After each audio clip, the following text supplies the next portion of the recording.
Так, саламатсыздар, урматтуу мекендештер, саламатсыздарбы биздин подписчиктер, биздин эфирдин катышуучулары. Бүгүн биздин кезектеги түз эфир авторлорго юрист Мирлан Тотобеков жооп бермекчи. Суроо берсеңер биздин Telegram каналдын катталуучулары, азыркы жана ушул убакыттын эфирге катышуучулары. Суроо берүү үчүн баардыгыбыз билебиз, жөн гана колуңузду көтөрүп кнопканы мен сиздердин микрофондорду жагам, силер суроолорду юристке бересиздер. Ошондой эле айтып кете турган жаңылык, биздин түз эфирлер эми орус тилинде да өтөт. Кыргызча билбегендер, кыргызча түшүнбөгөн тааныштар болсо, орус тилдүүлөр там кыргызча, өзбекче сүйө албайт, өзбекчени түшүнөбүз.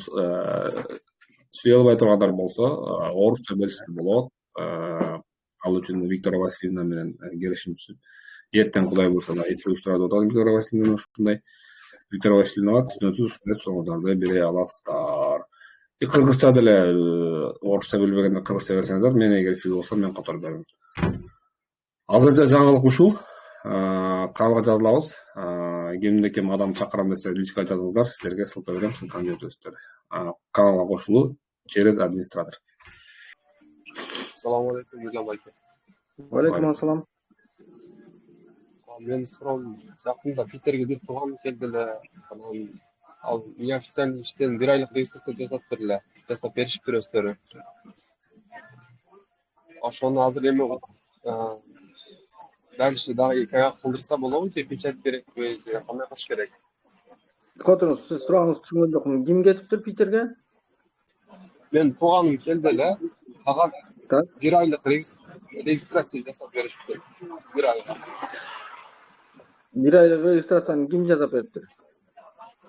Ошол жумушка чакыргандар, чөп иштеген балдардан ошолор менен Качан келиптир ал? августтун башында келген. Августтун башында келсе, сентябрга чейин бир айлык регистрация кылып бериптирби?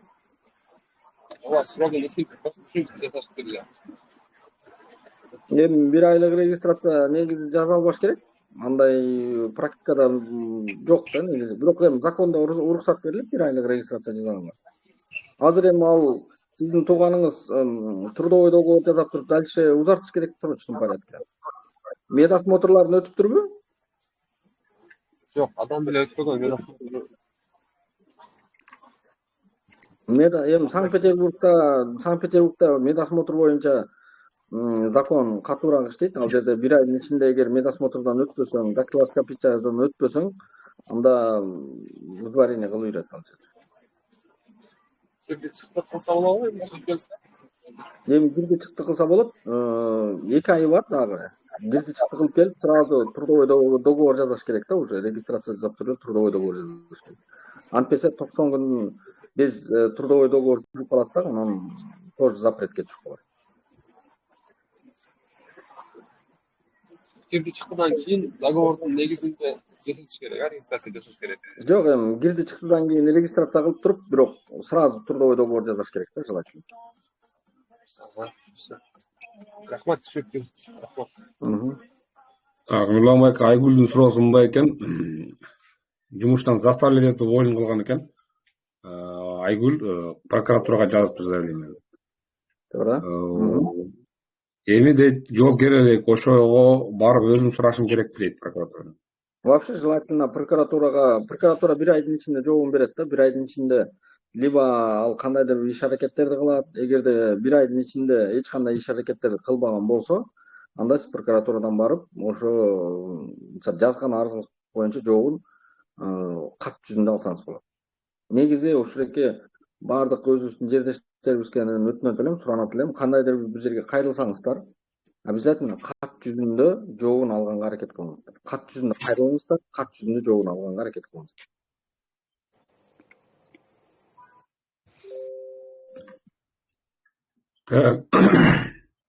Хорошо, Алихамдулилlah бере эле суроо. 3 ай болуптур Айгүл, эмес Мирлан Байке. Анда бекер турган керек. Айта бергиле. Мирлан Байке кандайсыз? Жакшы, Кудайга шүгүр, угатам.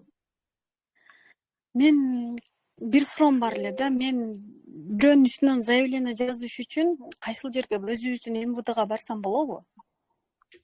Сиз эмне маселе боюнча заявление жазып атасыз? Мени, короче, акча жактан уктатып кетти. Еще мага телефон алдырды. Золотой корон, Билайндан.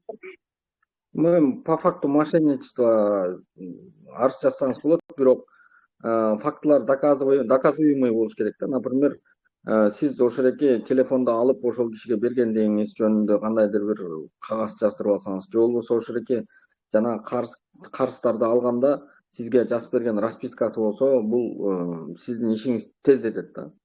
Анан эгерде сиз уголовный иш козготом деп атсаңыз, анда Кыргыз Республикасынын ички иштер министрлигинин өкүлчүлүгүнө кайрылбай эле түз эле өзүңүз жашаган райондук ички иштер бөлүмүнө кайрылсаңыз тезирээк бүтөт. Менде доказательство телефондун ошол договору чеги бар да. Телефонго сүрөткө тартып алгам. Ал сиздин атыңызда да телефон тура айтамбы, кредитте? Ооба, менин атымда өзүм төлөйм деп алдыртты да магачы. Жазып алды эле, ошол экини жазуу түрүндө берди эле, мен сен телефон алып бер, мен сага ошол акчаны төлөп берем деп. Антип андай эмеде түрүндө болгон эмес да. Бирок акча бергеним жанагы чектери бар мендечи, некоторый суммалардынчы. Анан некоторыйды мен наличный бергем. Ошо некоторый берген суммаларды все равно ал неме жазып беришиңиз керек да, расписка алдым деп.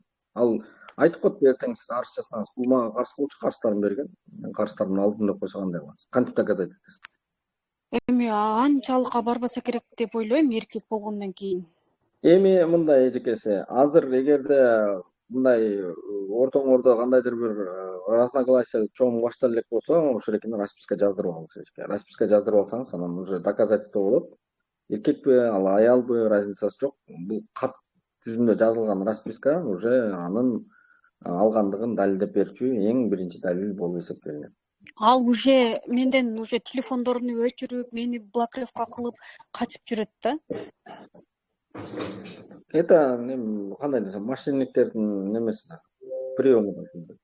Бирок жанагы Кыргызстанга салган акчамдын чектеринде бул фамилия атыны алмаштырып келген да, паспорт, права, короче, бар жогунчу. Эми айтып ал тигереке билбейм, кайсы республиканын гражданы. Кыргыз. Эми Кыргызстандын гражданы болсо айтып коюңуз. Эгерде сиз миграционный службага ал карызыңыз эмесми, просто ошол эке ушинтип аты фамилиясын алмаштырып качып келген эме деп койсоңуз, кармалсыз соттолуп кетти тигереке. Ал наоборот мага айтып атат да, сен мен жакшына айттым да, айтсам түшүндүрүп, эми аялмын да. Айтсам мени кайра угрожать этип атпайбы, колуңдан эч нерсе келбейт, келгенini кыл, андай мындай депчи. Ошого өстүп МВДга барсам колдойбу дегеним да. Биз могу түз эфирден, к сожалению, ушундай внутрисемейный кандайдыр отношенияларды чече албайбыз, к сожалению, да. Мен сизге берер советим ошол. Лучше сиз эгер милицияга кайрылам десеңиз, азыр жеңилип каласыз, потому что сиздин доказательствоңуз жок экен. Бул биринчиден. Экинчиден, мен доказательство кылып алганга аракет кылыңыз, расписка жазып берсин, да. Эми мындай ишти негизи сүйлөшүү жолу менен бүтүргөн жакшы болот. Эгер сүйлөшүү такыр эч кандай жыйынтыкка алып келбесе, андан кийин полицияга кайрылсаңыз болот. Если ошону төлөбөй мен төлөп калсам же ал төлөбөй жүрө берсе, мен Кыргызстанга чыгып кайра келгенден кийин запретке кирип каламанбы? Эгер төлөбөй койсоңуз, запретке келип каласыз. На выезд запрет. Ламбек айтыңыз. Въездге запрет. На въездге да запрет коет. На въездге да запрет коет ошо. И въездге да запрет коебу? Въездге да запрет, эми вообще этот запрет түшкөндөн кийин кире албай да каласыз да. Же чыга албай каласыз Россиядан. Негизи мен өзү негизи кышта барышым керек да, 10 күндүк каникулда кышка барайын дегем да. Кайра кире албай калышым мүмкүнбү? Эми эжеке, мен азыр кыш жөнүндө мен азыр айта албайм. Азыр кредитиңер кандай состоянияда билбейм да, туура айтам. Төлөнүп атабы, төлөнгөн жокпу? Ал кредитти төлөбөй койгондон кийин дагы бир определенный срок күтөт тигереке банк. Ал сразу эле мисалы үчүн бүгүн төлөбөй койсоң эртең эле запретке салып ийбейт. Но мен баардык биздин жарандарга кайрылып айтат элем, эгерде кредит алган болсоңуз, бир жерден карыз алган болсоңуз, вообще желательно төлөш керек. Бул өзү Кудайга деле жакпаган нерсе, аманат деген нерсе бар, түшүнөбүз, баарыбыз билебиз.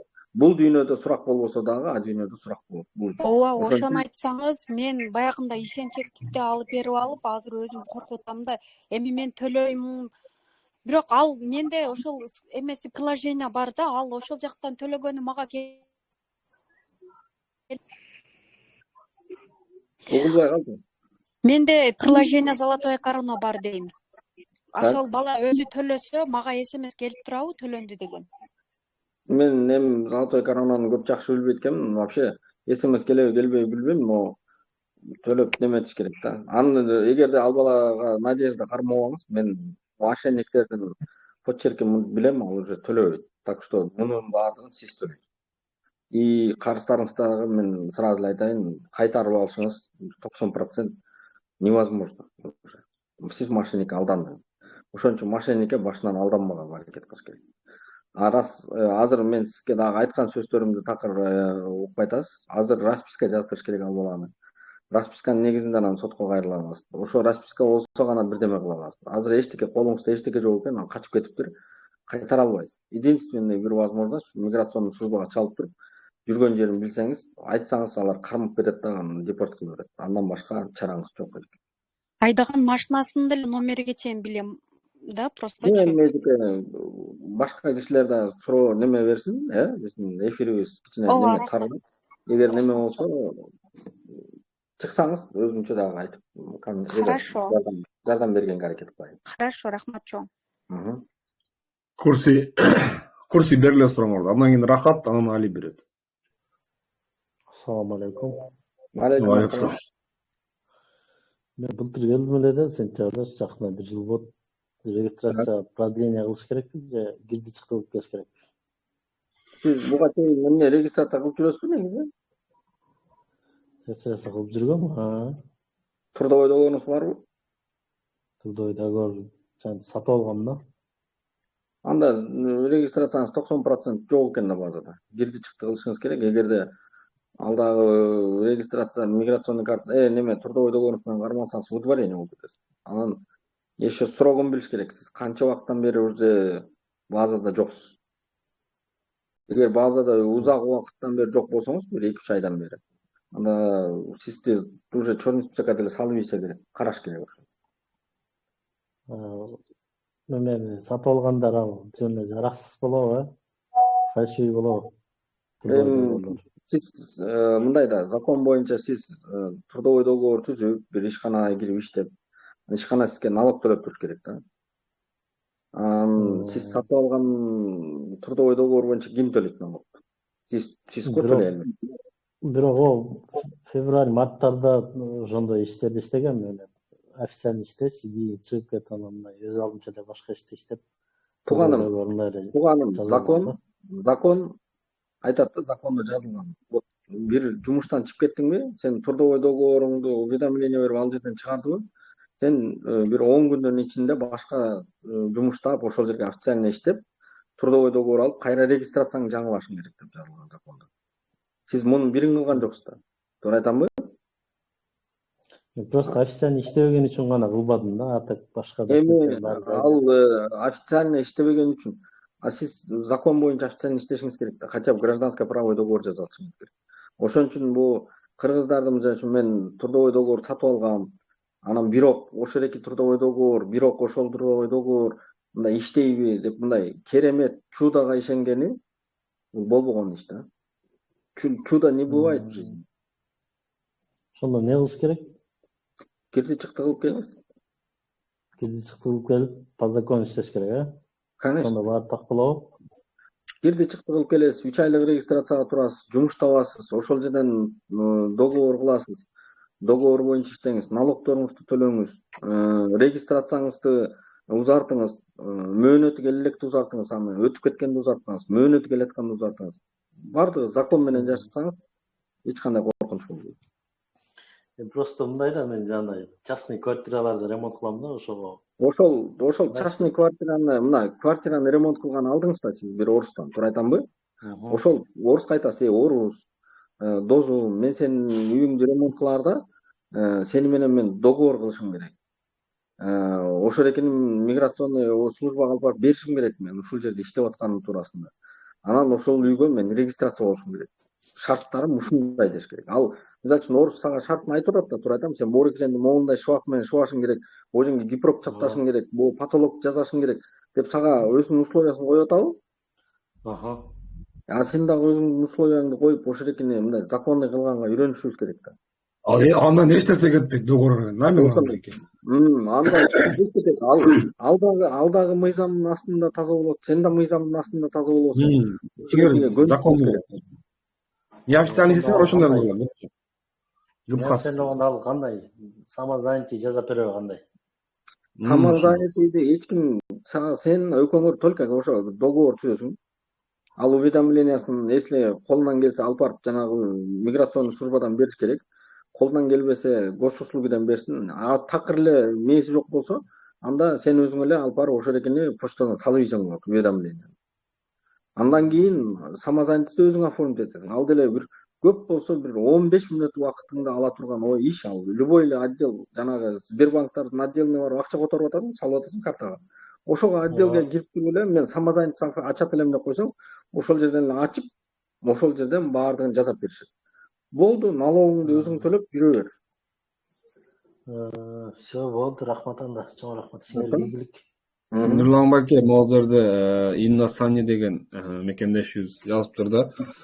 Саламатсызбы, мен самозанятый менен иштөөчүмүн. 2 жылдан бери налог төлөй элек болчумун. Эми болсо Сберкартаман акча алып атат. 53 000 эле Сбер картадан алдырып төлөп койсом кутуламбы же налоговыйга барышым керекпи, кандай төлөсөм болот? Вообще 53 000 деген эмне? Түшүнбөдүм да ошого.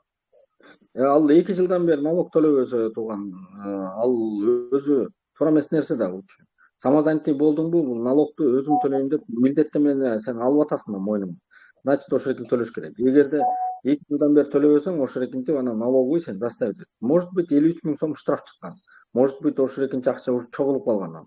Ал эгер разбираться эткизи келсе, налоговыйга барып, ошол эки налоговыйдын инспекторлору менен сүйлөшүп, мынакей мен ушул эркинде налогумду төлөй албай калдым, картамды жоготуйдум, же бир балия болду эле, же Кыргызстанга кетип унутуп калдым эле деп туруп, анан ошол эки налогдорун төлөп, анан дальше жасап кетсе болот. Это самозанятыйда төлөбөй калып, там налог чыгып кетсе, ошол эркин төлөп койгонго күчү жетсе, это кайра уланып кете берет, кайра эле налог төлөп кете берет. Налоговый Инна Сани деме микрофон бар жанып, басып туруп микрофонду жандырып сүйлөңүчү. 53 000 эмне деген сумма ал? Түшүнгөн жокмун. 53 000 айлыкпы же? Возможно, 2 жылдын налогу чогулуп калганда 53 000. 53 000 дейсизби? Возможно, Возможно. Төлөсүн анда налоговыйга барыш керек. Всё. Төлөш керек, аны төлөш керек. Төлөбөй и вообще это желательно төлөбөй чыгып кеткенге мен немемин да, Не советую. Не советую. Так, айтыңыз. Инна Сани 53 000 эмне сумма цифра? Ошону айтыңызчы, жазыпсыз го. Микрофон басып сүйлөңүз дагы да өчүп алыңыз. Угуп атабы? Угуп атат.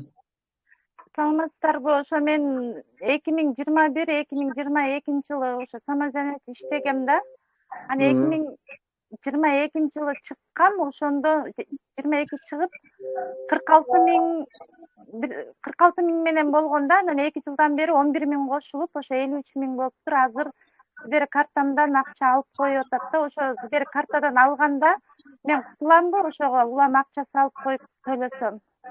Сиз ошол эки Сбер картадан акчаларды билесизби? Ошол эки картанын астына карта находится в аресте деп жазылат. Туура айтамбы? И ошол эки арест дегенди бассаңыз, постановление, там исполнительное производство такой-то деп чыгат. Туурабы?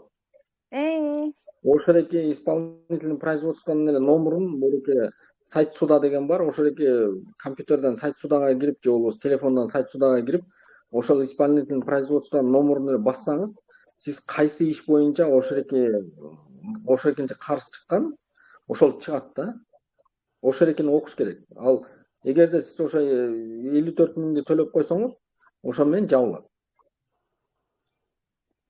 Ошол мен 2 жыл мурун ошо балдарымды алып келип калып, ошончо төлөнбөй калды да, жумушумду налогу жок, жумушка алмаштырып, ошончо калып калганда эми ошо төлөшүм керек болуп атат. Ошо Сбербанктан эле төлөп койсом кутулуп каламбы деп ойлонуп жүргөм да, ошону кандай кылсам деп. Кутулуп каласыздар. Просто баардык ошо жердештерге, мекендештерге айтат элем да, самозанятый ачкан аябай жеңил, жакшы, налогун төлөгөн да жеңил. Бирок ушурекиндей болуп, мына сиздей болуп, Кыргызстанга ушу 2-3 жылга кетип атсаңыздар, же узак убакытка кетип атсаңыздар, обязательно ушул самозанятость жаап кетиш керек. Жаап кетпесеңиздер, ушунда кийин проблема чыгат келгенде. Мен биякта эле болчумун, биякта эле жүрөм да, анан ошо сот мени соттолбоймбу, издебей элеби, камабайбы, ошондой жабышат го. Сот сизди 54 миң үчүн камабайт. Мен 54 миң үчүн камалып кеткен кишилерди көрө элекмин. Это тем более арестная статья, не арестная статья деп бөлүнөт негизичи. Баягы камалчу статьялар бар, камалбачу статьялар. Бул 54 миң карыз үчүн камабайт деле. Бирок желательно ошерекин төлөшүңүз керек. Анткени бул баардык сиздин башка сферадагы жашооңуздун башка сфераларына да таасир этет. То есть сиз азыр официально жумушка кире албайсыз. Туура айтамбы? Кирсеңиз айланып. Азыр официально иштеп атам башка жерде эле. Анан акчаларыңызды шыпырып атат да, туура айтамбы ошол айлаңызды? Эми алып баштайт да, бир жарым айдан бери уже алып баштады. Карта акча салбай элем, бирок акырындан салып кутулуп атам да, аздан болуп. Бат-баттан салып кутулуп, ошо кутулуп салыңыз. Карзыңызды жаап салыңыз. Хорошо. Анан кийин албай калат, картадан. Кийин албай калат, эгер ошо арест чечилсе эле албай калат. Ошо арестти басышым керек экен да, акча салганда, Жок, арестти басыштын кажети жок. Эгерде бир ошо мындай общий төлөйм десеңиз, ошо эркин бассаңыз болот. 54 миң салып туруп анан бассаңыз, анан алып кетет бир жолу. Атакындай азастан болсо баспай эле коем, ала беришет. Азастан болсо баягы 5 миң 10 миңден салсаңыз өзү эле алып кетет карта. Хорошо, рахмат сизге чоң. Рахат бергиле. Анан Али. Рахат, анан Али берет. Дардан кыла. Саламатсыздарбы? Саламатчылар. Менин суроом, Кыргызстандан бир бала келди эле десеңиз, биринчи жолу келишкен. Квартира алып. Ал Кыргызстандан келгенде ажикарт менен келген экен. Анан 3 айлык регистрация кылганда деген загран паспортун берип коюптур бул балачы. Анан ал регистрацияны кылганда загран менен кылып койгон. Ошо бул медкомиссиядан өткөн. Мен Питерден неме кылып атам да, байланышта отам. Питерден медкомиссиядан өткөн тоже загран менен. Эненен сиңдисин алган тоже загран менен. Анан Мырзаке деген унчукпай тура турасызбы? Мырзаке деген ким? Өчүрүп койдум, сүйлөй берсин. Кайра айтып. Иненендерин дагы неме менен алды, загран паспорт, так, дальше. Загран менен алган. Анан ал бала келип мага көрсөтөт. Ишке кирдимби, эмне болду деп, биринчи жолу келген балага жол жобосун көрсөтөсүң да. Десем, эже ушундай болду дейт. Анан сиздердин номериңиздерди бердим, өзү байланышка чыгабы чыкпайбы деп. Анан каерден НВДдан, НФЦдан каерден 3 айлык регистрацияны ким кылып берген болсо, эме кылып кайрылып көр дедим да. Кайра изменение переоформление кылабы экен, кылбайбы экен, ушундай ошибка болду депчи, кайра айди картыңа. Деп анан ошол 2 күндөн бери, 3 күндөн бери үйдө жаткан, ошо 2 күндөн бери ошол чуркап жүрөт да. Анан 3 айлык регистрацияны бүтүп калганча эртерээк эгер болбосо дедим, анда выезд кылышың керек, кирди чыкты кылып, анан ошол кайсы паспорт менен келген болсоң, ошол паспорт менен полный документти кыласың дедим. Анан бирок ошо эненин сиңдиси кайра дейт, медкомиссиядан өткөндү кайра дейт, айди карт менен кыламбы дейт. Кайра повтор тапшырсам болобу дейт. Эжеге сиз туура айтасыз, потому что бул жигит өзү ошо регистрация болгон райондун эле миграционный службасына барып арыз жазып, ошол эки миграционный картасынын данныйларын эле өзгөртүп койсо болот. Бул биринчиси. Экинчиси, сиз айткандай жана иненен сиңдистерди бул ошол эки айди картасына өткөзүшүнбү, ошо айди картка өткөзүп атасыңар да, туура айтамбы силер? Ошо кайра эми айди картка өткөзүш керекпи? Өткөрбөй деле кыла берсе боло береби? Жок, тигирээк лучше ошол экинин баардыгын өткөзүлбөстөн эле силерде миграционный картада эле айди карта көргөзүлөт турду. Ошо миграционный картаны эле изменение кылып койсоңор силерге жеңилирээк болот. Миграционный карта дегениңизде регистрацияны айтып атасыз, 3 айлык регистрацияны? Жок, миграционный картачы жана границадан өткөндө берет го миграционный карта.